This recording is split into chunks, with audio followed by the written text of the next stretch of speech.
அவர் தன் வருவாய்க்கான தொழிலாக காட்டியிருப்பது முதல்ல சுய தொழில் என்ன, அவர் இருக்கிற ஒன்னே ஒண்ணு நடிப்பு. அப்புறம் விஜய் வித்யாசிரமம் பள்ளியினுடைய தாளாளர். அது விஜய் ஸ்கூல் கிடையாது, அது அடுத்தவங்க ஸ்கூல். விஜய் பேர்ல இருந்தாலே விஜய் ஸ்கூலானாங்க. அவரே காட்டியிருக்காப்புல அந்த பள்ளியினுடைய தாளாளர் திருவாளர் ஜோசப் விஜய். அப்புறம் ஜெயாநகர் ப்ராப்பர்ட்டி பிரைவேட் லிமிடெட் மேலாண்மை இயக்குனர்.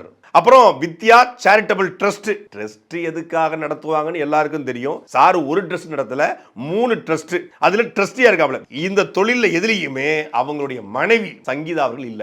அவங்கள காட்டும் போது இல்லத்தரசின்னு காட்டியிருக்காரு. விஜயனுடைய மனைவி எனக்கு இவர் பொருளாதார ரீதியாக தடை போட்டாரு, எனக்கு செலவுக்கு கூட பணம் தர 2021க்கு பிறகு நான் பொருளாதார ரீதியாக தடை போட்டாலும் சொல்லும் போது எப்படிங்க பண்ண முடியும்? ஏங்க இவ்வளவு பெரிய நடிகர் ஒரு மனைவிக்கு போய் பணம் கொடுக்காம இருப்பாரா? இதெல்லாம் சும்மா சொல்றாங்க. விஜய் மேல அவதூறு பரப்புன்னு பண்றாங்க. திமுக பணம் வாங்கி கொண்டு சங்கீதா பேசுறாங்க. ஒட்டுமொத்தமான தாவேக்காவோட தற்குறி கும்பலும் சங்கீதாவுக்கு எதிராக பேசியது. கெட்டிக்காரன் புழுகு 8 நாள்.